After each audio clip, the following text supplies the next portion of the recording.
Hello and welcome to Coffee with Carey. I'm glad that you could be here today. Stop by to be a part of the conversation. You know, sometimes I'm really surprised when clients give me feedback and they think they have an inkling as to what the other person was thinking.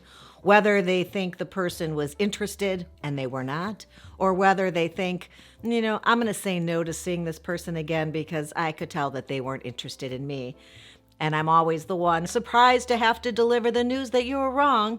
They were, in fact, interested in you. You picked up on some wrong clues or cues.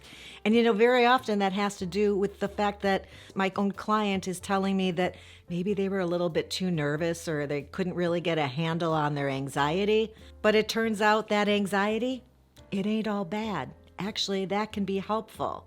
That's what we're talking about today, and I hope you'll stick around because that's what's on the agenda.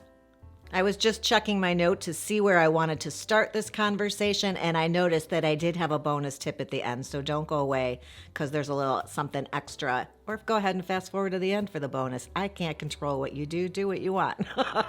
Couple thoughts here today, and one is that research shows that it's actually more attractive to be a little bit nervous, to have a little anxiety. Obviously not a debilitating nervousness because that's a little too much to probably recover from or too much slack for the other person to have to pick up. If it's abundant, this anxiety or nervousness, it's kind of contagious. But enough nervousness where it can be a little charming. That would be number one. And also, people assume when you're a little nervous that you are the opposite of arrogant, which is, in fact, very attractive. So that's a reason to not be worrying so much about those butterflies. And as I always say, just tell yourself, I'm not nervous, I'm excited. I think that little mental shift can work for some people, and it's worth a shot. Then I just wanted you to be aware of the fact that there are some nonverbal cues that you are nervous. Obviously, there's some verbal cues. You could be speaking softly or talking under your breath a little bit, not really speaking with a lot of confidence. But non-verbally, there are ways that people will pick up on this nervousness. And one of them is the flushing of the cheeks. It's the reason women do I don't have a little makeup brush around here anyway, but it's the reason we do put blush on our cheeks. People find it attractive. And it just shows a healthy glow. It also shows that you are moved by the experience and not overly arrogant where this does not even faze you. So it shows that you're invested in this situation and in this meeting with this person, and that's a positive. Your date is usually subconsciously looking for these signs, and when they do pick up on the fact, for instance, that you're blushing, it makes them think that you are interested in them because you wouldn't care or be nervous if you were uninterested. So it's kind of interesting. Next, this is a little strange, but anxiety actually makes us appear nicer. And it's probably for some of those reasons we just mentioned. But a little nervousness makes people feel that we're human, I think. And it's even been said that people will think it's because we're more interested that we are nervous. And your date would view that as a positive. So no reason to hide that or try to overcompensate in some way. You may, in fact, come off as less interested and less nice if you insist on being a fake version of yourself and more confident and outgoing. The bonus of this anxiety or nervousness is that when we are nervous, we release pheromones. And as you probably know, pheromones are released as a scent from our body. It's the same type of things that animals pick up when they're smelling one another. Well, humans do subconsciously pick up on one another's pheromones. I remember seeing an episode, you may have heard this story, back when the Learning Channel, TLC, was actual learning shows. And we were watching an episode where they had 6 men and 6 women show up to this event, cocktail party, mixer. But prior to arriving at this event, they had them each individually on their own work out and perspire in a white t-shirt.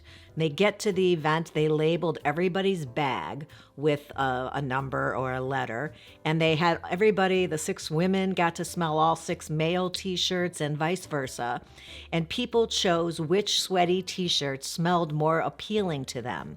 Now they sent them out to mingle at this mixer, and after a couple hours of chit-chat and getting to know each other, 6 men, 6 women, they had them fill out a little card and say who would they like to learn more about and spend more time with. And everybody picked the person who, well, almost everybody. No experiment works where it's 100%, but a disproportionate amount picked the person whose perspiration smell, pheromones, they had most appreciated in the t-shirt in the bag.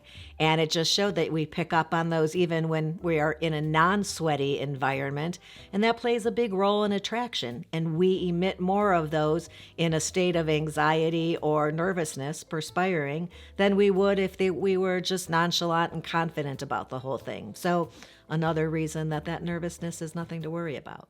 And my bonus tip, because it is the one negative, is that if you are very focused on your anxiety or nervousness, you are less likely to be engaged with this other person and therefore less likely to pick up on nonverbal cues and signals from this person, which may make you appear to be less interested in them. And you know, the key to dating is showing up, being interested, asking great follow-up questions to let this person know you're truly engaged, and you're less likely to do that in this situation. So you have to remember that this is not about you. This is not about how nervous you are or what they're thinking about you. This is about this other person and the reason you're here, which is to learn about this person and find out if you want to spend more time with them and see them for one more date. So it's easy to just shift that focus. Just hear me on your shoulder saying, shift focus. This isn't about you. This is about that person. And let them know that you're engaged. Not like engaged, but in the conversation and interacting with them. So the data shows that being flustered does not decrease attraction from the other person. So I guess what I'm saying is, speaking of pheromones, don't sweat it. I hope you enjoyed this quick tip today, and I hope that you will, what do you do here? Subscribe to the channel, hit the ring bell so you're notified every time I upload a new episode. Oh, and do what my little mama's telling you to do. She says, give the episode a thumbs up if you enjoyed yourself while you were here, and I'd appreciate that too. Look forward to seeing you next time, and till then, have a good one. But non-verbally, there are ways that people will pick up on this nervousness.